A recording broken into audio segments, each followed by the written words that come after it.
Welcome to Below the Line, where we talk about working in Hollywood from the crew perspective. My name is Skid. I'm a former assistant director and your host. Quiet on the set. Today, we're talking about Rescue High Surf, the Hawaii-based television drama that premiered earlier this year and is currently airing on Fox. The focus of our lens today is cinematography. You'll see what I did there. Two guests this week. First, Anka Malatynska, who is the director of photography for all 19 episodes of the first season. Anka is also making a repeat appearance here on the podcast. Anka, great to see you again. It's great to be here. Thank you for having me. My pleasure. Additionally, I'm excited to welcome Don King, the co-cinematographer for all of the water work across the season. Don, welcome to Below the Line. Thank you, Skid. Good to be here. This is going to be a fun episode, but first, a warning for listeners. Today's conversation may contain spoilers for the early episodes of the series, which premiered in September 2024, but is currently ongoing. If we stumble on any plot details for future episodes, I'll bleep them out. But first, tell me how you both got involved with this show. So, I was aware that John was doing Canoe Road on the North Shore. I think it was around the time that I started working on NCIS Hawaii with that group of people. It sounded like a really interesting show. And then I tracked it for a couple of years with my agent, kind of keeping our ear to the ground, whether John and Matt were going to get the show greenlit and come back to Hawaii. The pilot that they shot was not picked up by HBO. It was going to be a young adult series, but Fox asked them to rewrite the material as a rescue show. And Anka, you're talking about John Wells, one of the producers, and who was the other name you mentioned? John Wells and Matt Kester. John Wells, who is our executive producer, and Matt Kester, who is also our executive producer, writer, former lifeguard on the North Shore and writer on Animal Kingdom. He has quite an amazing story. I actually got an email when they were teaming up for High Surf Rescue. Very surprisingly, we were still in the strike, and my agency got an email asking whether I would be interested in joining Rescue High Surf. And that's how I got involved with the team and the project. What about you, Don? Yeah, I actually got to work on that pilot that John Wells and Matt Kester did. And it was more focused on the younger lifeguards, the junior lifeguard program, which I think Matt might have done. I think his kids have done it. So like Anka said, Matt really knows the North Shore. He knows the lifeguarding world. He's lived on Oahu most of his life, I think. And that helps with the credibility of the storylines. But I got to work on that pilot, and it was a really good experience working with John and Matt, and really kind of a unique tone on a show in terms of just the positiveness and relaxed atmosphere, yet at the same time looking for the very highest standards of excellence, which I always like. I like to be challenged in that way. So when they were going to do a series, I knew I wanted to do it. And the other thing is the subject matter is also something that's really important to me personally. I've been living on Oahu. I was born and raised on Oahu and started going to the North Shore when I was young. And as soon as I was going to the North Shore, I would talk to the lifeguards and make friends with them. So I've known lifeguards for most of my life, and telling their story is a great opportunity and something that I was really eager to do. And also just to show the high level of excellence they have in the ocean. It's really amazing, the rescues they pull off. Yeah, I just wanted to add to that really quickly, that the ocean here, it's really something else. And just yesterday morning, after I dropped my son off at school, there was an accident at Keiki Beach, which is actually like a light storyline that's in the season. Keiki Beach is this, Keiki means children's beach, but it's this giant beach break that people like to go swim in. And the residents don't want a lifeguard tower there because it's been, a contention. It's actually in one of our episodes, M is arguing for a lifeguard tower at Keiki Beach. And yesterday, sure enough, there were 3 people probably on vacation in their 70s, and three got pulled out to sea, and one of them did not survive.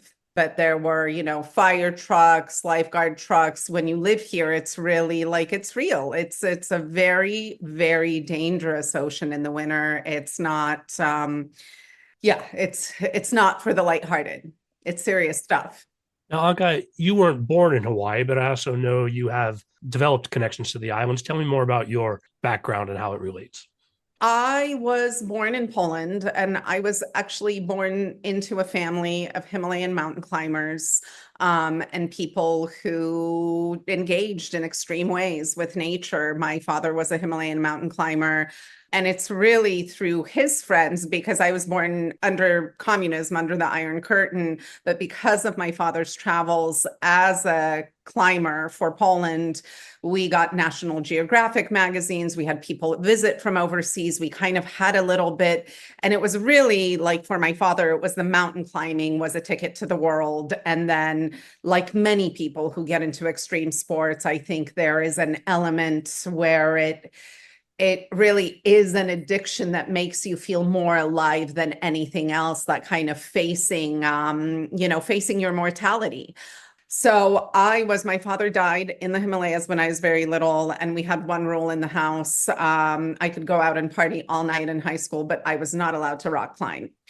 However, when we moved to the US, I remember my first trip to California to San Onofre Beach, and I was like, what are those people doing in the water?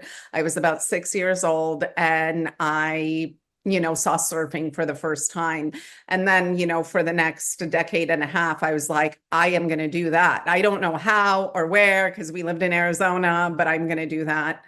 And eventually, when I was 17, I was living in South America, in Chile, in a tiny little town. And I started learning how to surf there in very big cold water waves, where I kind of went through a period at 17 where I had no sense of danger whatsoever. That's changed off and on throughout my life. But, I got kicked out of the water by my friends several times because it was too big for them and definitely too big for me. And I was like, but I'm fine. I know how to eat it really well. That's mostly what I did when I started surfing for a month. And I think, John, I know you body surf. So like my first forays into surfing was just learning how to eat it and be really relaxed in the water. Well, as far as coming together on this show, as I understand it, this isn't the first time the two of you have worked together. I knew about Don and Don's work, and I would love to ask Don a little bit more of how you started in the kind of photographic water work that you do and what brought you into that. But I understand, I knew of your work. I knew that you had worked with Laird Hamilton, that you have photographed people in really big waves, and in this world of water and surf photography, you're a legend. And I remember when I was working on I Know What You Did last summer, you were going to do some water work for us. And I heard about the great Don King, who was going to come shoot for us. And I imagined you as a completely different person. I imagined like a hardcore North Shore surfer guy who's going to be really tough and full of ego about what he does. And you were just the kindest, most incredible collaborator, and I've always loved your work. I've loved your camera operating. You did some water work for us on that show. And then you also filled in on some operating days. And I always thought you had such an incredible sense of story and an empathy and like a connection to the story. And I could really tell through your operating. Thank you, Anka. That's really nice. Yeah, I met you on I Know What You Did last summer, and I'm always excited to shoot water stuff, and it was really fun for that show. It was a different challenge because I was in rough water right next to the rocks, and it was an area that I've swum in before, so I knew what was possible, and so I was excited to get something really energetic. But getting to operate on the show was really nice because I got to work closely with you, and so I could see your style, and I really enjoyed the way that your always looking for a different look on things. And I remember watching you do a shot. You said, I'm going to do this shot because I have something specific in mind and it's hard to explain. And I watched the shot and it was so beautiful. And you went in really close with a wide lens on a very emotional moment on the actress. And it just looked like a great choice and something I never would have done because it took some boldness to go that close and get that shot. And it was really cool watching you do that. And so I really enjoyed that collaboration. And I was so excited when I found out that we were going to work together on this new series, The Rescue High Surf. Really happy to collaborate with you on that. And you were clearly like, the person for this show. I want to know about how did you start in what you do, because it's like, you're talking about that scene and I Know What You Did Last Summer, those rocks, the rough water, you've been swimming around this island for many, many years. How did you get started? How do you keep going? I'm so curious. Yeah, I enjoy telling my story, and I feel so lucky and so fortunate. But I basically, a friend of mine had a waterproof camera. When I was 14, we swam out in the waves and took turns taking pictures. And it was so much fun. I decided I want to do this more. And I got my own waterproof camera, used Nikonos camera, and started swimming in the waves and taking pictures. And all I wanted to take pictures of at that time was surfing and waves. And that was my passion. And I really got passionate about it and really driven. And when you're young like that, you can get super focused on something. And I was already really strong in the water. I was body surfing and I was on the swim team and later water polo team. So those things all really helped strengthen my skills in the water. So I felt very confident in big waves. And it was a matter of developing my photography and developing my eye. And I just feel fortunate that I could do that at a time when I didn't have to make money with it. I was still a student. So, like I said, I was really driven to improve my work. And when I was 16, I got my first pictures published in Surfing Magazine. And that was such a thrill. And it was so much fun because I was working with my friends who were surfers also in high school and shooting them and getting them in the magazine. So, it was a huge payoff for me emotionally, both the satisfaction for myself and also the reward of seeing my friends get the recognition that they deserved. And so I really lit the fire and eventually I transitioned into filming. And at the time I started filming, it was all about surfing. And I was just shooting for surf movies. So it was 16 millimeter film. I got my own camera. I started freelancing. And then that excellence in the world of shooting surfing led me to my first jobs where they needed a specialist to come in and shoot some surfing. And so that's how I was able to get into the industry without being in the union initially, was as a specialist like that. So I feel very lucky that I didn't have to work my way up like most people do. I kind of came in through a side door by having a specialty that was unique. What's some of the biggest surf that you've swam in? And what is that like? And not just swam, but actually worked and photographed it. Yeah, yeah. There's been a bunch of times I've swum in really big, big waves. I swam at Jaws, and that was spectacular. It's actually swimming in big waves, I feel like is not always the best angle, but it's certainly the biggest rush and the most physically challenging because in big surf, the waves are breaking in a huge area. So when the waves are smaller, you know where the reef is, you know where the waves are going to break. You have to move in a radius of maybe 15 yards. When it's big, now you're moving in a radius of 100 yards. When an extra big set comes, you've got to swim as fast as you can, and it's not going to be fast enough to move 100 yards in the time the waves arrive. So that's the challenge in big surf, is being in the right place and actually swimming through the mass of water. When you have a big wave in front of you and you've got to dive through it, now all of a sudden it's way thicker and it's moving way faster and it pushes you towards shore as you're trying to dive through it. So just being in position is the biggest challenge in really big surf.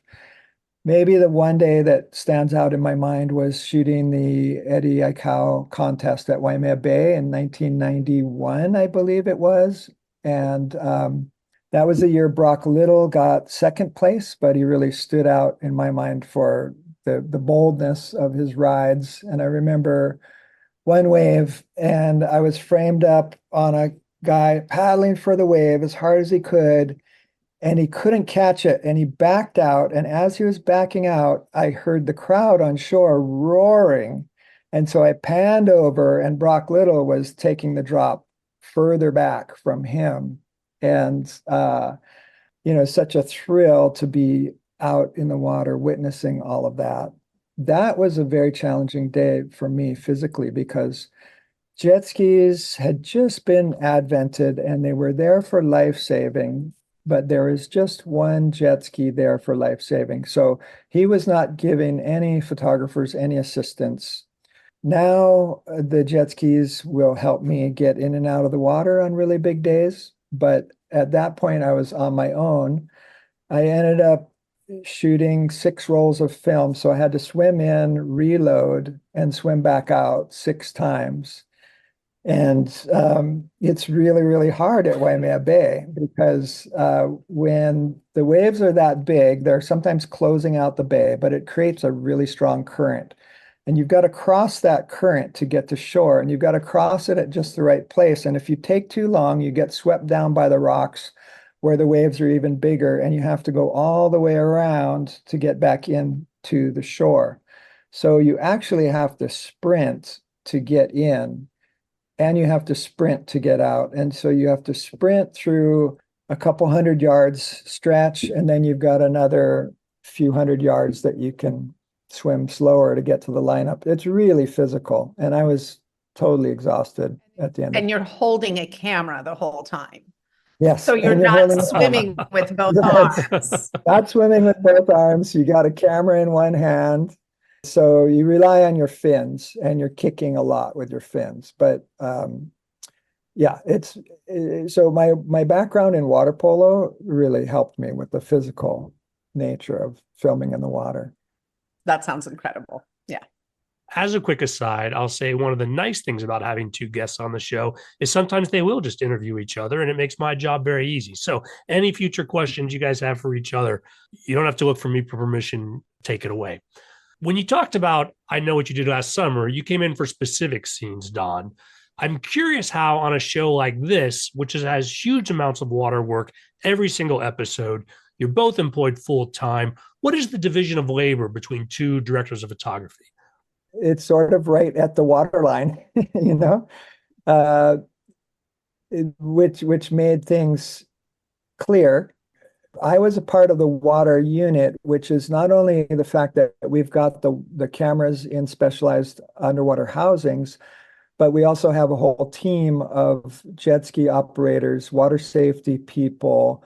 So we're really organized as a team to do all the stuff in the water that requires support in the water. So there were scenes that were close to shore that we worked together on, where I would just be a camera operator in the water and Anka was on shore shooting it, and I was getting a little piece of the scene for her.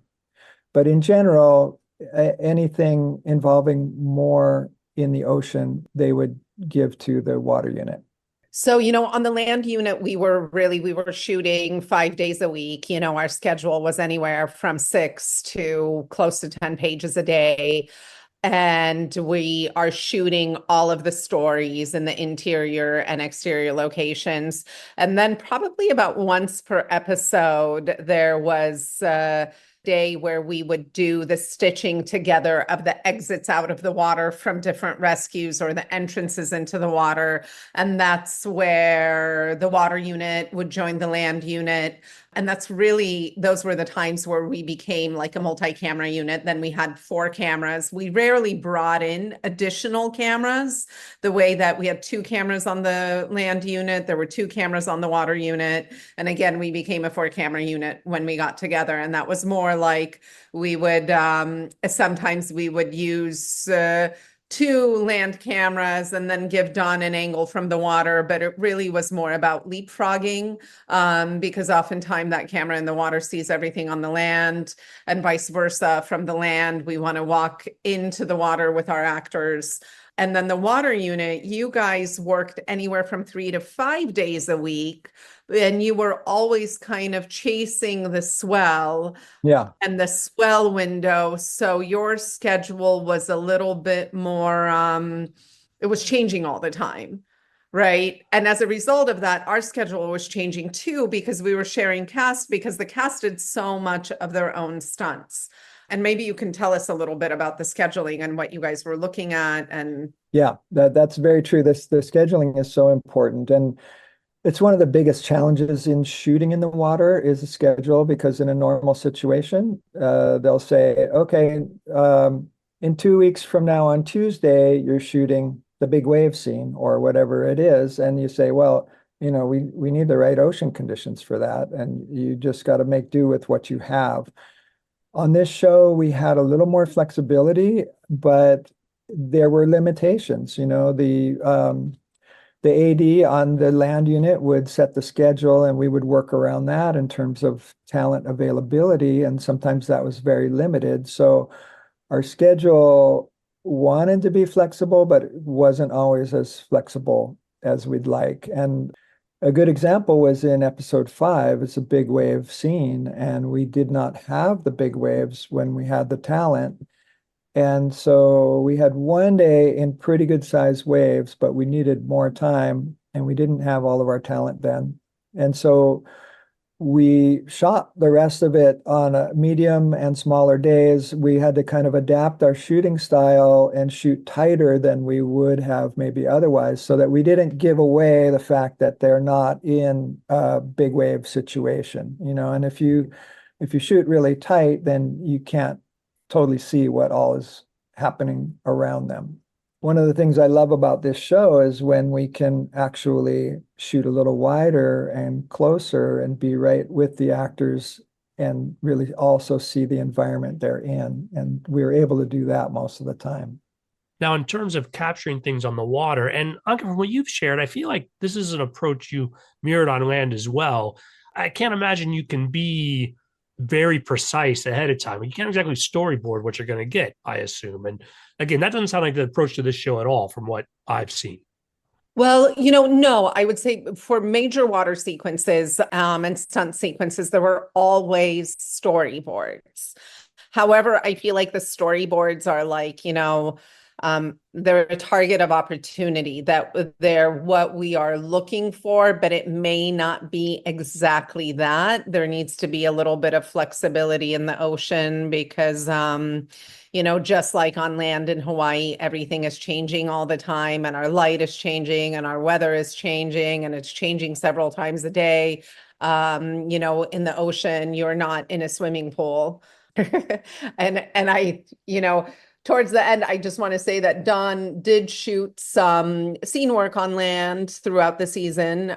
He also shot some stunt sequences on land, and I had a chance to, I think when we got really busy, shoot a couple of water sequences. And that was like, okay, we're gonna throw a water camera to the land unit and a couple of jet skis, and you guys will figure it out. And I think one of our later in the seasons, we were shooting the scene with access surf, and it was amazing how we would, by the time we finished rolling, we were 100 yards down the beach in the current, and then we'd have to like drive back to do the next take so that it connects with the scene on the land. So and I think a lot of it on the water is while the directors sometimes had monitors, those monitors go out. You're also feeling like if you're looking at a monitor and you have any kind of seasickness, you're going to be sick in a minute, and it really, and John would say this, that on the show, we have to trust the operator, that it really became about, that day it was like, Holmesy, do you have it? Do you have the shot, or do we need another take? And if it was like, no, I can do better, I need another take, then we do another take. And I think Lauren said something, along those lines with you, Don, that like, if Don says that we should go again, then we always go again. Yeah, you're talking about Lauren Yaconelli, who was a producer and directed 4 or 5 Four episodes. episodes, Four yeah. episodes, yeah.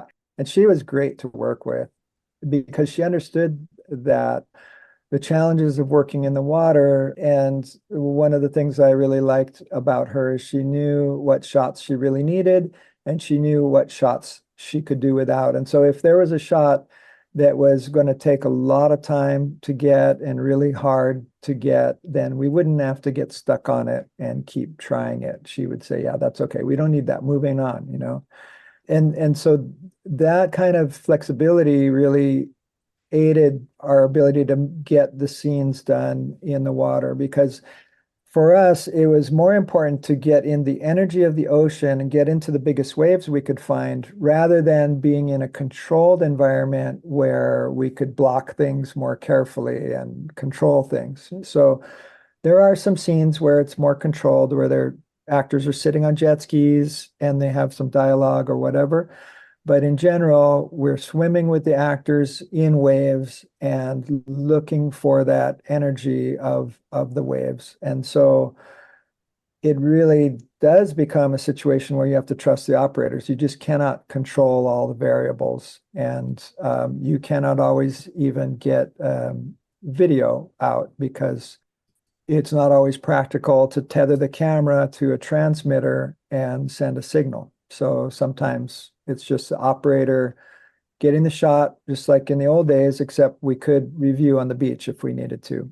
In general, the MO of the show was about relinquishing control, both on land and in the water. And I think, I had done 2 shows in Hawaii, but here it was really like we had a very like lightweight setup. We didn't have big video villages. We didn't carry a DIT.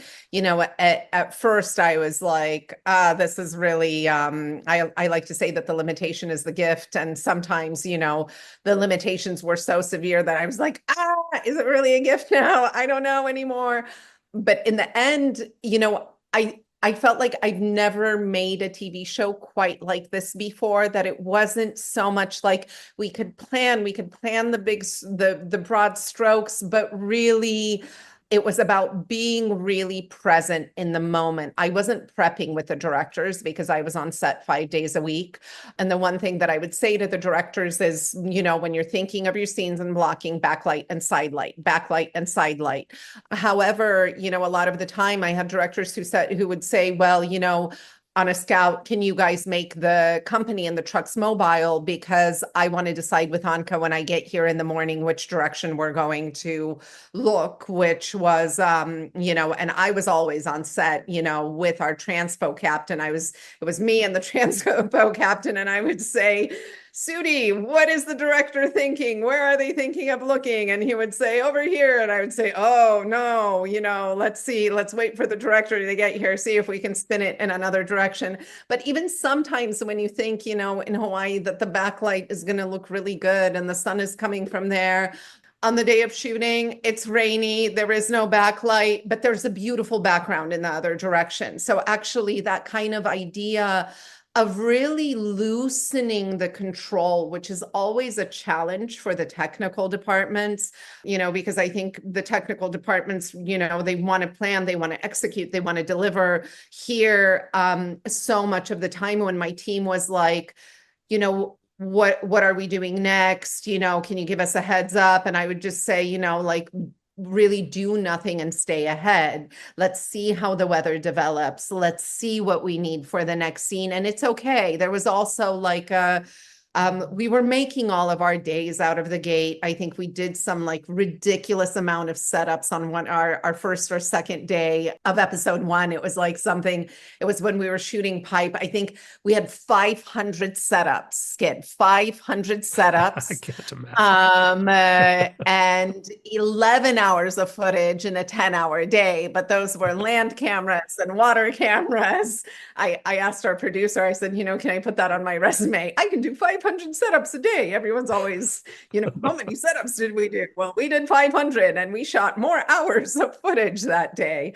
But that was also the nature of the shoot. We had cameras shooting surfers in the water, shooting B-roll. We had another camera wandering around shooting B-roll. We had Dawn in the water with the jet skis. And that way we got to those 500 setups. But, everything's kind of, we would walk in with the director in the morning, block the scene, discuss the scene. It was all, the decisions were really made on the spot rather than a hardcore plan, which it was almost like working in a theater sometimes. Okay, we're going to put this scene on its feet. Let's feel it out. Does it feel right? Oh, what if they walk over there and we can make this connection? So it was a really, really fun process. And again, unlike anything I've done in TV, where there's usually a little bit more pre-planning, we'll have a plan with the director. Here, there was permission to explore on set. Yeah, I think that's the tone that John Wells set for the show because that was his style. He wanted to have that flexibility of working with the actors and blocking things out and being able to see what the environment was going to give him and what was going to work best. And so he liked to be able to be spontaneous. And that's one of the reasons for not having a traditional video village, and everything else was to be more mobile and flexible. And that approach worked really well for us in the water too, because we wanted to be able to react to the ocean and work with what the ocean was going to give us rather than trying to create something that wasn't there, that the ocean wasn't going to give us. It was this approach that I had had in indie films. When you don't have the money to control the environment, you kind of look for the things, you look for the things that already exist in the environment and you capitalize on that environment. You fold the scenes into that environment.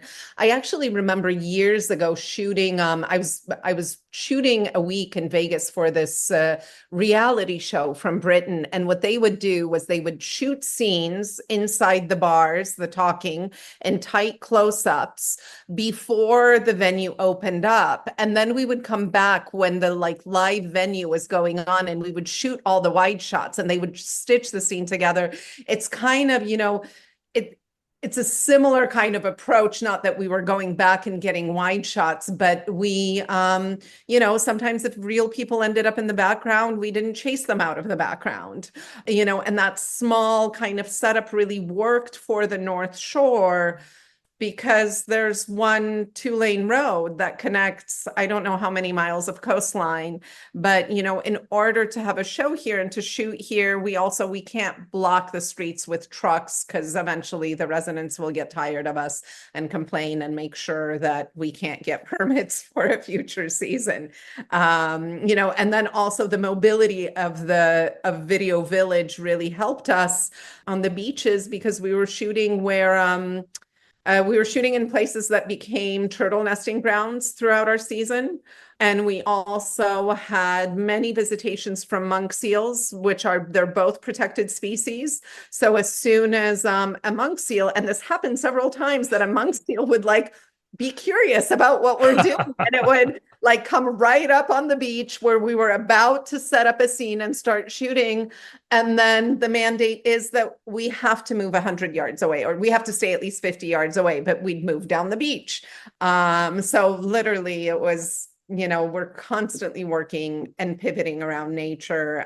And those small video villages, I'm sold on that now too. I had two tiny monitors, and I could pick up my monitor and, walk up to the camera operators and work on the shots while looking at my monitor with the camera operators. And I thought, even if I go back to a bigger video village setup, I'm going to ask for little tiny monitors in the future. So what I think is fascinating about this show is you start with saying we're going to film in Hawaii. And to anyone that's going to sound like, oh, that's going to be a vacation, I'm going to love it. As you guys have both described, there's so many additional challenges, not just with the island weather, but the restrictions, and that the difficulty actually gets very high. And at the same time, both of you are speaking about is with an enthusiasm. The difficulty itself seems to actually be another plus on the show. There's something I imagine almost Hawaii about it. I'm wondering if you guys will kind of speak to that. I think, a lot of people see Hawaii in postcards and on TV shows that come here and decorate the plants at Turtle Bay with extra flowers so it looks extra Hawaii, and it's this picture perfect world. But Hawaii is a tough place. The North Shore is a tough place. It has a bite to it. It's a very expensive place. It's, most people work several jobs to be able to live here. It's really like we are living on land that was colonized, and you feel that there is tension, there is anger, there is poverty, there is extreme wealth next to extreme poverty. It's a place that's full of stories that are, I don't know quite what the word is, but there's a lot of difficult stories here. There's a lot of, kind of political, difficult stories that really mirror the state of inequality in the world. And I think our show was really, in as much as possible for a network, was really interested in that. I agree. That was one of the really interesting things about the show. Matt Kester really wanted to show real Hawaii, not postcard Hawaii. And so the storylines follow that. It's not all a pretty picture, and there are problems. And like Anka said, some of the problems are unique to Hawaii or worse in Hawaii because of the unique situation. And so the North Shore is an interesting juxtaposition of incredible beauty and then also rough edges and difficulties for a lot of the people there. It's a challenging place to live in some ways. But in terms of working there, I think the crew in Hawaii is on par with anyone in the world in terms of working in that environment. They're on the beach all the time. There weren't that many days where they could just roll their carts around. They're schlepping stuff in the deep sand all day long. Very physical and tiring, even for the land unit, and for the water unit. Obviously, it was the same, very physical and tiring, being in the sun on the beach all day. It was a challenge. I think we were all getting exhausted by the physical of it. There's a line in the show that's I guess something along the lines of, come work at the beach, they said. It'll be great, they said. But really, it's difficult. It's interesting, I was just in LA, and I was talking to one of my mentors, Bill Bennett, who's an ASC cinematographer, and he was kind of the first, because a lot of people hear about the show, they're like, oh, working on the beach, that's so easy and relaxing and nice. Come to the beach every day. And he said, wow, that must have been really hard, because working on the beach is a lot like working in the desert. There's also things like working on the beach, we can't get the bathrooms close for the set. And when you have to go to the bathroom, you are walking 200, 300, 400 yards to get to the bathroom. Everyone's complaining, but there's no way we're going to get a porta potty out on the beach and then move it around, with the set. So there are some real, like, you got to have tough people who are used to camping working on these shows. Yeah. I want to talk a little about the future of the series. You alluded to it earlier about the extra episodes extending your shooting season. As I understand it, and correct me if I get anything wrong, the original pickup was for 12 episodes. They are so happy with the work you're doing. They gave you an extra 7 to make the total 19. And Fox is obviously pulling behind this. They've slotted the show, already announced that it's going to be the post Super Bowl spot in 2025. That speaks to a lot of confidence. Where do you guys think this is going to go? Are we going to get more of this? I think it's going to go. I think there will be a future. I do think that, as the season progresses, the show really starts out as this like high octane rescue, especially the pilot. You're seeing pipeline, you're seeing those big waves. And as the characters and their stories develop, I really start to fall in love with the show. I do think that the back 7 episodes, the writing just gets better and better. The storylines get better. I'm really glad that we got that extension. I can't imagine the show not going again. However, because we did 19 episodes, I think we may be waiting for a little while before the start of season 2, because they can get through these 19 episodes and they can rerun some of the episodes. And of course, we're also in this, the surf season is here. It starts to taper off in March. And so really the best time to shoot the show is over that fall, winter, early spring, rather than late spring, summer, even though we shot during the summer. But then, like John says, then it becomes more of a, rescuing tourists rather than seeing the big surf. What about you, Don? What do you think? Well, I certainly hope that it continues to go. It was such a great experience. The crew was amazing, starting at the top with John and Matt setting the tone. And everybody we had on our crew was just really great to work with. We had some of the best water people in the world, and a lot of the people on our crew were our lifeguards. So we had the best water expertise. It was really a dream team that we put together. And the cast was amazing. The cast was all really positive and really open to trying things and doing things and pushing themselves physically. And Brian Kealana, our second unit director and producer, was really good at making sure they got the time to train and coaching them on lifeguarding techniques. And he's a retired lifeguard captain, but he's been working in film for a long time. Having him as a mentor and a teacher is really valuable for everybody on the set, but especially for the talent. And so the talent actually got really good in the water, and that was a huge plus, because you can only do so much with doubles in the water. And at some point, you really want to see people's faces and their emotions. And so we had some really strong moments in the water with the actors themselves doing their own stunts. And I think that brought this show to a higher level than a lot of shows that rely on doubles. One of our cast members was a lifeguard. Yeah. Right? Right. Koa was a lifeguard before he became an actor. Yeah, Keikoa, who plays Laka, was a lifeguard. And so he was in his own element. It was great filming him in the water.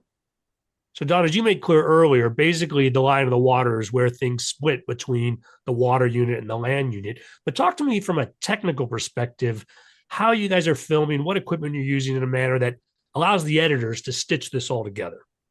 One, we ended up shooting the entire show on the Red Raptors. So I know that I want a little bit of like softness, filmic softness, to take the harshness of the light out of the chip to begin with. And then I know that I also want the lenses to give me, the next kind of level of softness so that it is a little bit more cinematic and film-like.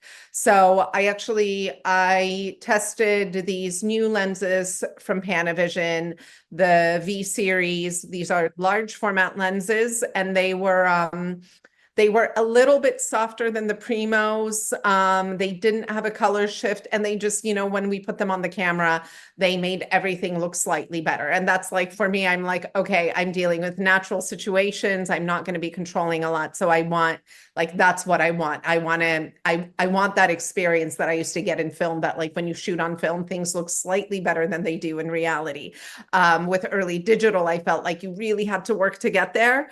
And now when you make the right choices, lenses with the chip and the lens combination, you can kind of get back to that, like looking through the camera and shooting through the camera. Reality has a certain kind of slightly augmented, beautiful look. So there was a soft level of softness. Now, Dawn ended up, we were kind of left to our own devices. We were really trusted as, artists and leaders in our respective units, and it was never like, oh, we all have to use this camera, or we all have to use this lens, and this is Dawn, why are you using different lenses? It was really like, it was an organic process. Dawn all along knew that he was going to use the red Raptors because go Dawn.